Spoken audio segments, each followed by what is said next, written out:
This is Nobody Cares. First time I ate in a restaurant, I was 7 years old.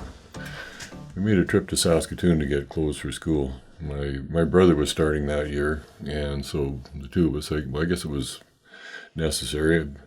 We hadn't done it for my first year of school, so I guess I had everything I need. And ironically, it was another year would go by before I ate in a restaurant the second time. Same city, same reason, same restaurant, in fact. I even remember the Marigold restaurant on 3rd Avenue in Saskatoon. It was a Chinese restaurant. And I had fish and chips. The first time I had French fries. And the second time went back, like I said, same restaurant, and ordered the same meal. So we just didn't eat in restaurants. It just wasn't common for anybody. First of all, there was no restaurant to eat in, although we did have a Chinese cafe at home. But we grew all our own food. We had a massive garden. Potatoes to last a whole year, carrots to last a whole year, peas. God, I remember, picking peas in the morning when it was cool, and then in the afternoon we'd sit downstairs at the house or where it was cool and shell those peas. And then Mom, of course, she had the biggest job. She had to blanch them and then freeze them. Onions, everything that we needed, everything that we needed to keep us eating for a year. And we had chickens, of course. Everybody had chickens. And then we would have that day in the fall, probably early October, let them fatten up as much as they could. And it was the time to kill the chickens, pluck the chickens. And we would start early. And I mean, if you're old enough to go to school, you're old enough to pluck a chicken. Well, that's just the way it was. And I'm going to guess that we had chicken more than once a month, so it'd be 18, say 20 chickens to kill and pluck. Chickens would be locked up the night before, and then the door not opened in the morning. And get them out there, get a couple if you could at one time. They're hard to catch. Outside, chopping block, stretch their neck, chop their head off, let them go. They'd run a little bit, blood squirting out, and then drop. Dunk them in a tank of water. I don't think that made the plucking any easier, but it did keep the feathers from flying all over the place. And the whole family, Mom, Dad, myself, my brother. My sister at that time wouldn't have been old enough. And that's what we did. And Mom would hang around there and pluck for the first 3, 4, 5, whatever, something like that, until she had quite a few. And then in the house she'd go to eviscerate them and clean them up, get the pin feathers out, and then bag them and into the freezer. And I do remember, I should have said this earlier, like this would be a reciprocal thing. Somebody would come from a neighboring family. There was lots of friends of our family there. I won't mention who they are, but somebody would come over and help us. And then Dad would return the favor on their day to do their chickens. He would go over there. So there would be an extra body for that. And we had, the turkeys. Yeah, you needed another adult there to do the turkeys. They're a lot different than a chicken. They're big, powerful birds. And just to get a hold of one, and once you did, wrap your arms around his wings, then you needed help because it was like a cage. It was sort of funnel-shaped, and you get the bird in there upside down, his head down through the bottom of it, and then hang it up from the rafters. And then you slit his throat, and they just bled to death. And I know that sounds cruel, and I'm sure there's much better ways of doing it today, but that's just how it was in those days. So there'd be 4 turkeys, Thanksgiving, Christmas, probably New Year's, and then Easter. Well, there'd be another one. Easter would probably be ham, but so anyway, it was a big day. We also had a milk cow. Now, I should say first of all here, like when Dad grew up with cattle, but when he got out on his own and acquired some land, there was no pasture land. And so we did not have cattle, but we did keep a milk cow. And so there would be a calf in the fall as well to be slaughtered for meat for the year, and milk every morning. Got to milk the cow every morning, right?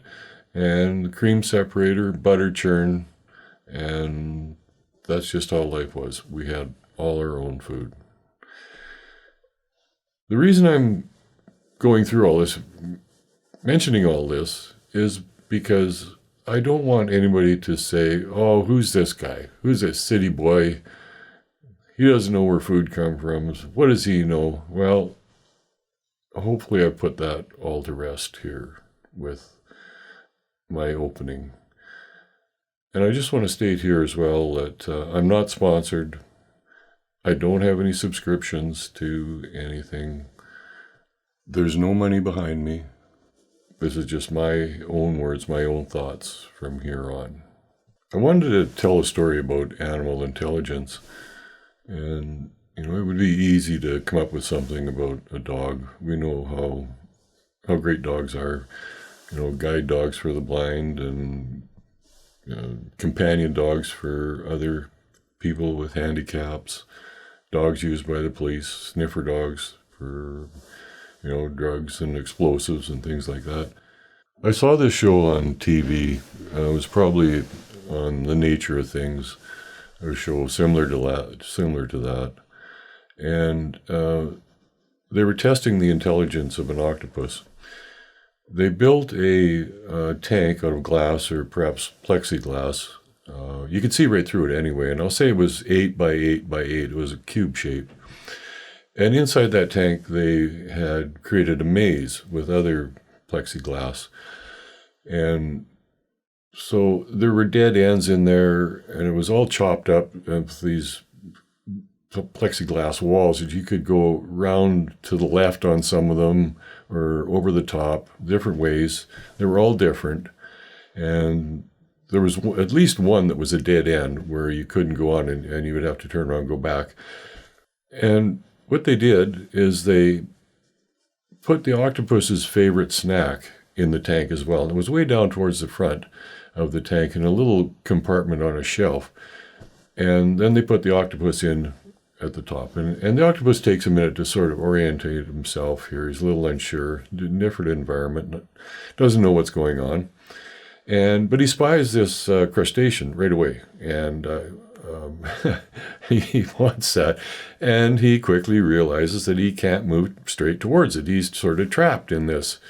And so he moves around and realizes that, he can get beyond this by going underneath this wall. And so he does that. And we watch this with fascination. You can't take your eyes off it as he moves around in this tank and goes over this one and gets a little bit closer and then realizes that he's at a dead end and he has to turn around and come back. And then he goes under and around and then he gets a little bit closer, but he's frustrated. You can tell he's frustrated. And so this continues on and he goes up, around, and down, and he gets a little bit closer. And at one point, he comes up to this wall, and there's a hole right in the middle of it. So he tries going through that head first, and that doesn't work. So he backs up, and you can see he's thinking about this and looking at it. And so then he tries putting, like 4 tentacles through, and then pulling himself through that way, and that doesn't work. And he tries several different things, and then he tries 3 tentacles, and puts those through and then tries to pull himself through, and that does work. Now, I don't know what it is about an octopus's head. We can't go head first, how he can go through, legs first and then from sort of backwards. So it must be some way the cartilage folds or something in there. Anyway, he goes through by doing this, and now he's really close, but still has to go around another corner, underneath one more plexiglass piece, and maybe 2 more around, and he gets a snack. And so, so this is good, right? We're all happy for the octopus. So they take him out and take him back, I guess, to his normal environment wherever he's being kept. And they let some time go by. And it's not later the same day or even the next day. And I don't remember how much time, but it's a substantial amount of time. A week. Let's say it's a week, 10 days. I don't know. And they run the exact same experiment again. It's the same cube, the same little crustacean snack there. They bring the octopus in. They put him back in the exact same place where he'd started from the last time. And the octopus, he takes a second or two, gets accustomed to where he is. You can see he's thinking, looking around. He sees his snack down there, and away he goes. And he goes under, around, up, down, across, through the hole, 3 tentacles through the hole, around the corner, 2 more in, and gets a snack. Just like that. Does not make a mistake. And it's amazing. I mean, he does it almost as quickly as I can say it. Not really, but unbelievable that this, I can't call him an animal, that the octopus can show that much intelligence and the ability to solve problems and remember is, to me, amazing. I am sure, I am positive that I couldn't do it, that I would not be able to remember. Because it's not just 2 or 3 moves, it's a half a dozen or more. And he does not make a mistake. Really incredible. In 1973, when I was traveling around Europe, when I was in Spain, and I'm traveling by myself at this point, and I don't remember the name of the city. I think it might have been Cordoba, but I wouldn't swear to it.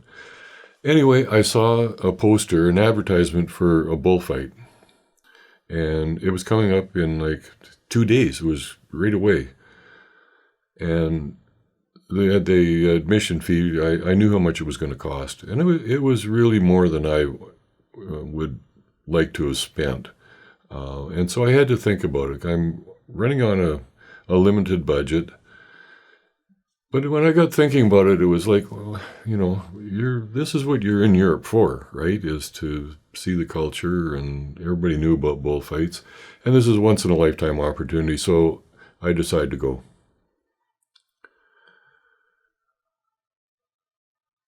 I watched 6 bulls being tortured and stabbed to death.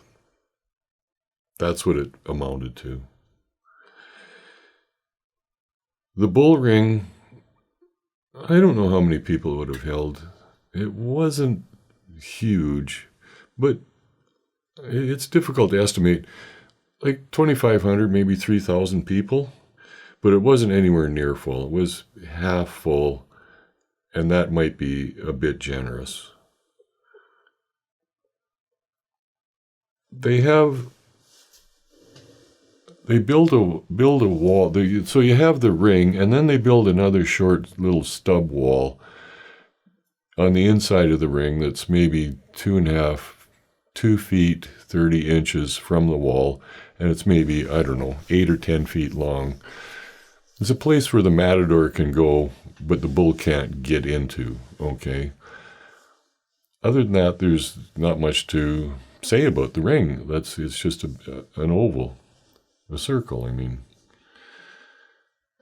So the matador, he comes out, and he's all dressed in his sequins and his goofy little hat, and he's got his sword, and the crowd's all cheering, of course, and so he's standing there, and right beside the place where he can escape if there's any sort of problem, his little wall there, and then they bring the bull out, and the bull,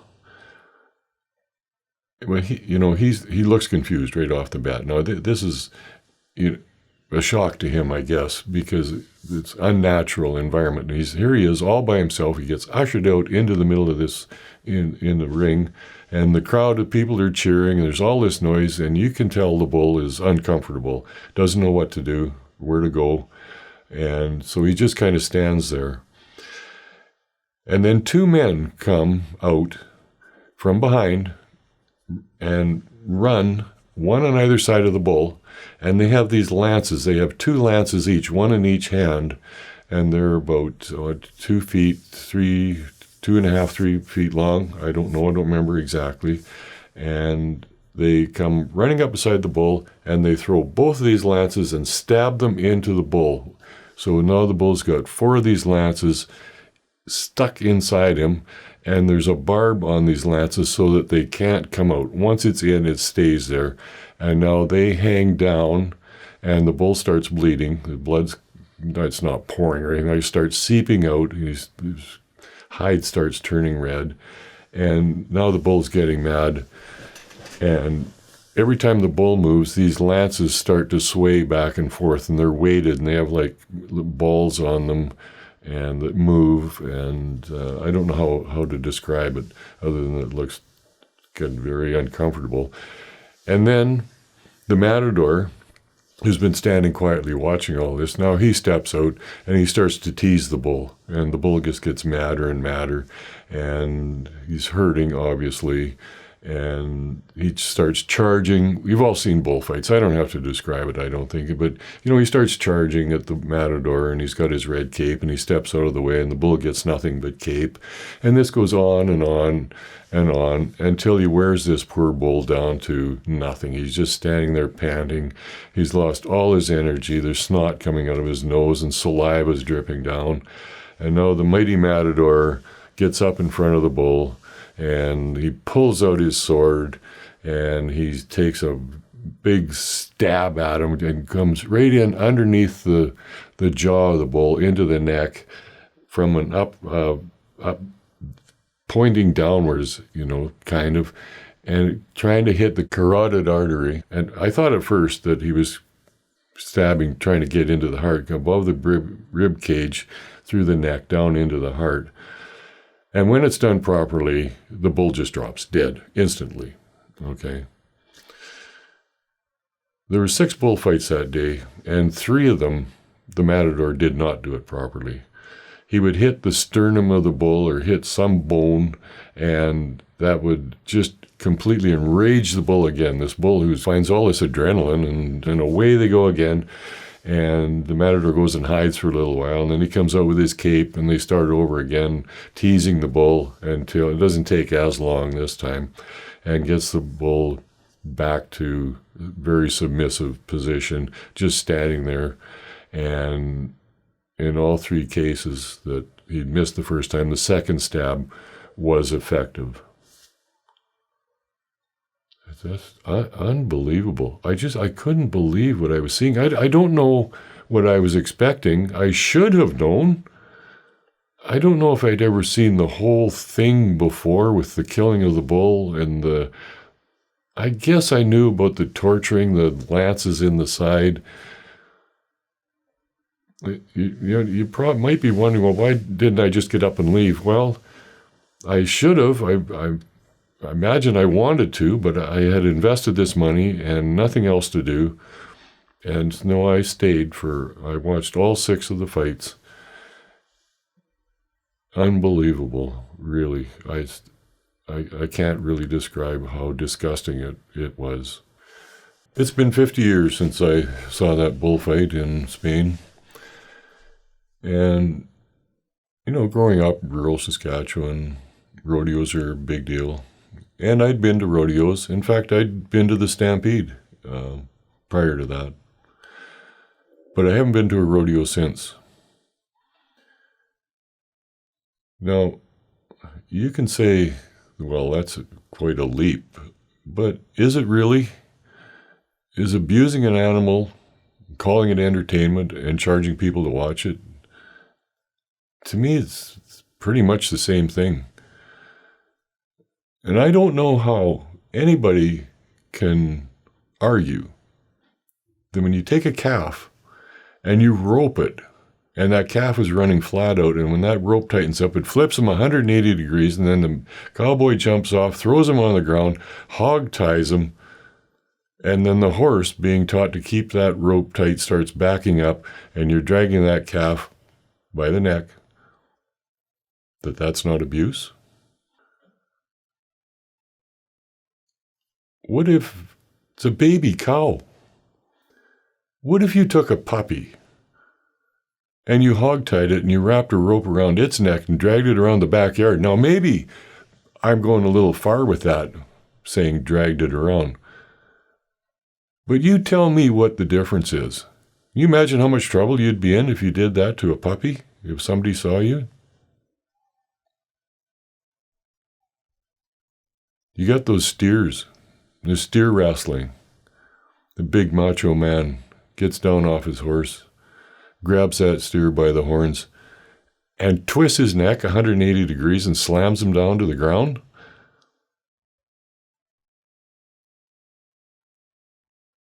Ranchers, you want to talk about tradition? You want to talk about animal husbandry? Does anybody give that steer an aspirin? Do you have steer chiropractors? Maybe that steer could use an adjustment. Don't you tell me that that's not abusing an animal. Now, I understand, economics. I understand business. I understand how all this happened. I don't like to hear about tradition. Okay, tradition is the past. We could bring up all kinds of tradition. We used to hang men for stealing a horse. Thank God we don't have that tradition anymore. I could go on and on. I could flip right out here and really go on a rant, but I'm not going to do that because I realize how much is involved here. I realize the Calgary Stampede. I know how much mileage the city of Calgary has gotten out of that. And the monetary, it filters all the way down. It involves a lot of people.